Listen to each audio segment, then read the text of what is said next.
Europe 1 Soir, L'interview politique.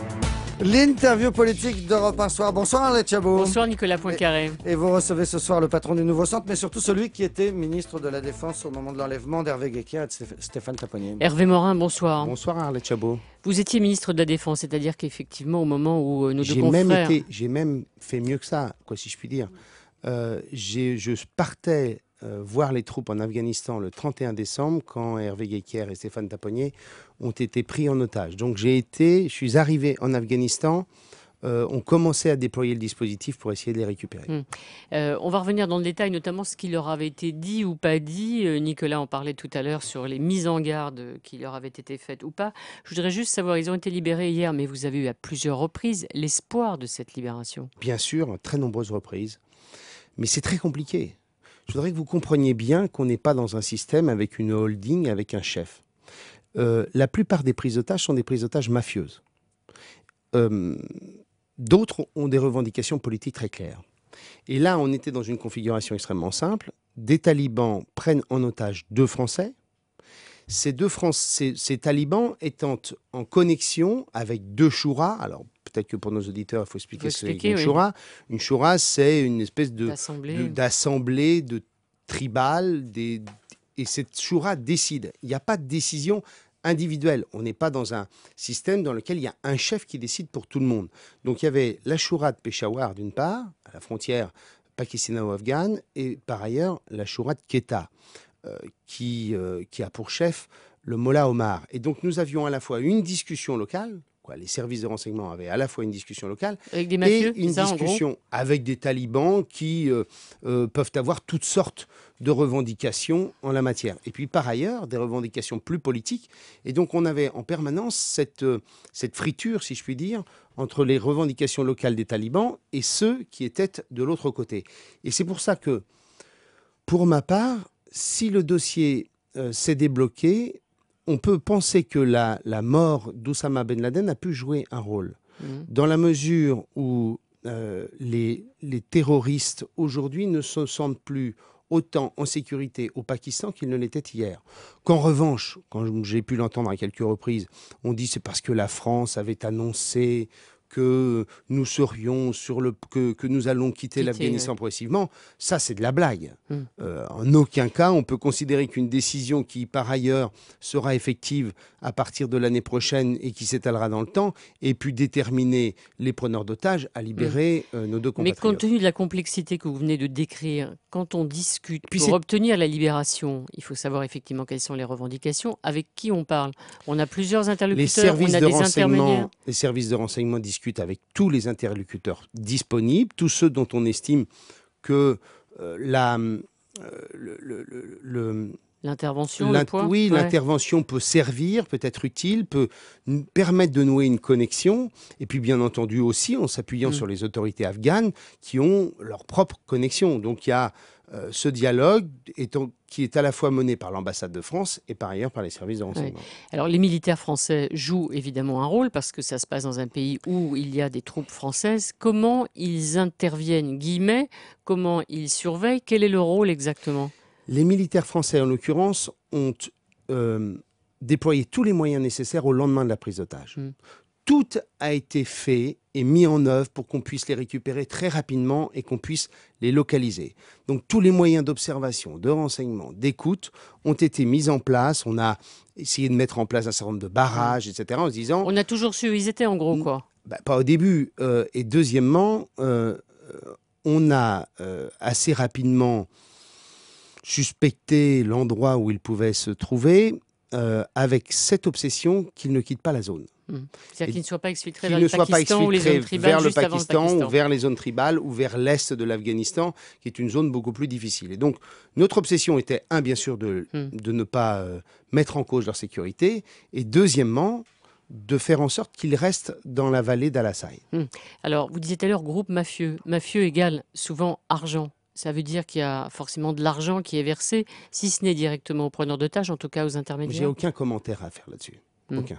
Ouais. Mais quand on discute, vous savez bien qu'ils demandent de l'argent généralement. Oui, j'ai aucun on paye des intermédiaires en tout cas. J'ai aucun.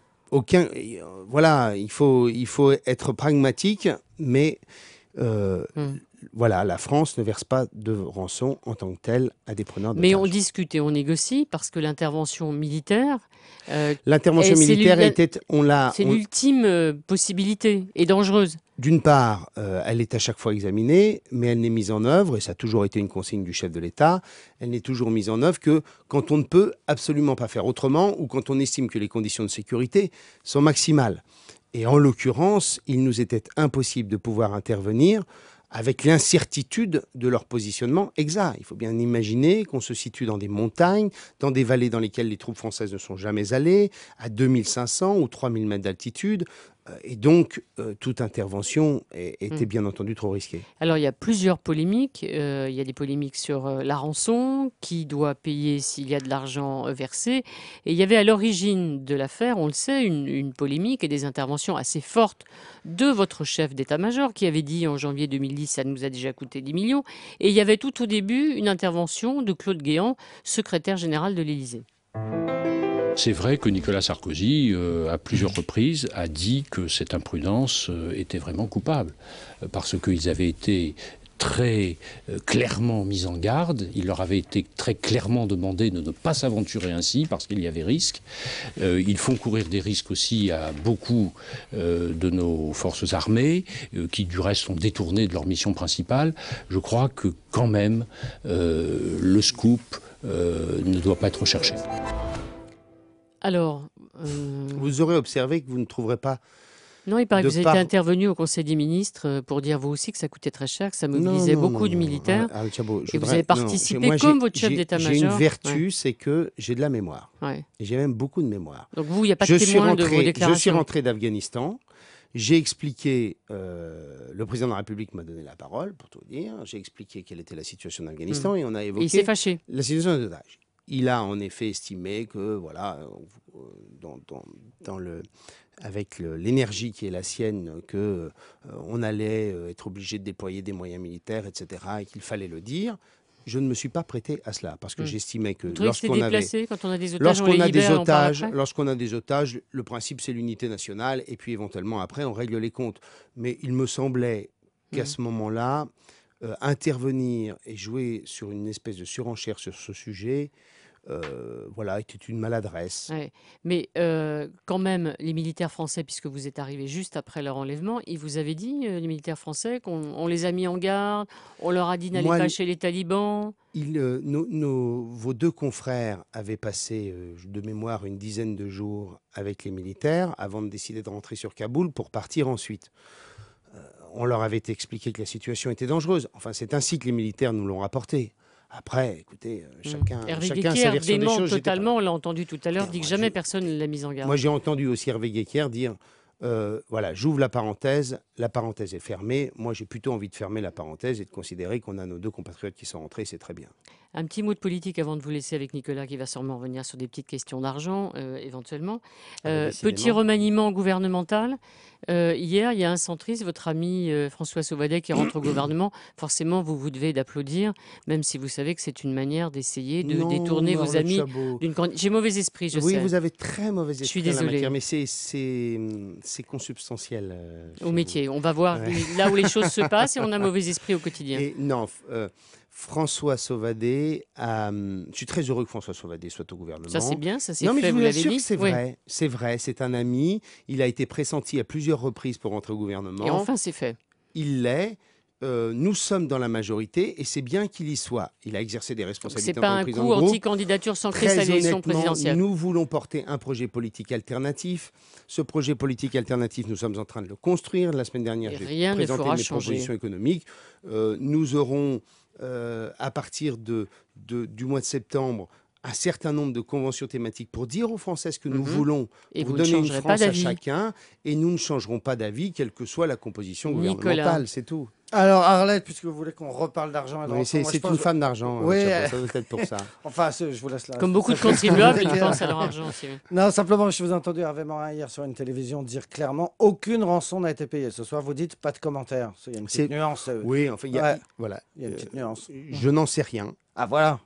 Parce que hier, vous aviez l'air de savoir qu'aucune rançon n'avait été payée. Non, je n'en sais rien. D'accord, ça c'est fait. Alors les questions des auditeurs maintenant, et figurez-vous qu'elles ne portent pas du tout sur les otages, ce sont des questions politiques. Il y a Denis qui vous demande, en gros, vous les centristes, vous êtes anti-sarkozystes jusqu'au jour où on vous propose un poste. Eh bien, je vais dire à Denis qu'il regarde un peu comment se passent les choses dans les autres démocraties européennes. Ça fait du bien de regarder comment ça se passe ailleurs. Dans les autres démocraties européennes, on est sur un rythme qui est extrêmement simple. Pendant 4 ans ou 5 ans, une équipe gouvernementale travaille ensemble. Puis arrive le moment des élections et chacun présente son projet politique. C'est comme ça en Allemagne, c'est comme ça même à l'heure actuelle en Angleterre, et c'est comme ça dans tous les pays européens. Nous avons passé un accord de gouvernement en 2007. Nous arrivons à la fin 2011.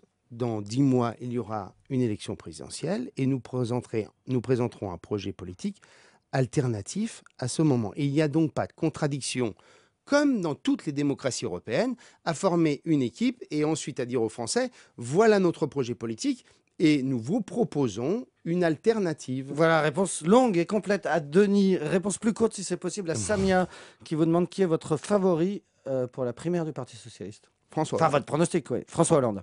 D'accord. Vous le soutenez ou vous pensez que c'est lui qui va gagner? J'ai toujours pensé que c'est lui qui gagnerait. Simon vous demande pour... Là, c'est plus facile. Pour la primaire écolo. Là, c'est presque joué. Bah, écoutez, je trouve que les écologistes ont quand même une faculté d'autodestruction qui est absolument extraordinaire. Plus que les centristes.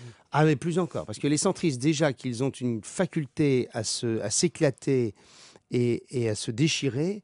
Mais alors, les Verts, le mystère du patriotisme de parti a tout de même atteint, à mon sens, des sommets. Une question plutôt, une accusation de Jean-Charles. Mais enfin, nous disons, Pardon. moi, j'en profite pour dire à Nicolas Hulot que à l'issue des bienvenu chez vous. primaires, il est tout à fait en situation pour venir avec nous travailler et porter un projet politique qui soit très clairement inscrit dans le XXIe siècle et dans le monde du développement durable. Je vous rappelle que notre confédération s'appelle l'Alliance républicaine écologique. Ah, donc ça et c'est sociale. nouveau. Vous invitez Nicolas Hulot à vous rejoindre, vous et Jean-Louis Borloo. Bien, Une fois qu'il aura Jean-Louis perdu face Borloo à et Eva Nicolas Joly. Hulot ont énormément travaillé ensemble sur le Grenelle de l'environnement. Et donc, il y a entre nous beaucoup de points communs. À la fois, l'idée que l'économie de marché, ça a quand même un sens. Et deuxièmement, qu'on peut aussi avoir un autre modèle de développement que celui que nous avons aujourd'hui. On va lui transmettre l'invitation. Oui, l'élimination de Nicolas Hulot, c'est bon pour les centristes. Voilà. Merci Hervé Morin. À demain, Arlette demain, Chabot. Nicolas. Dans un instant, le meilleur de Nicolas Canteloup.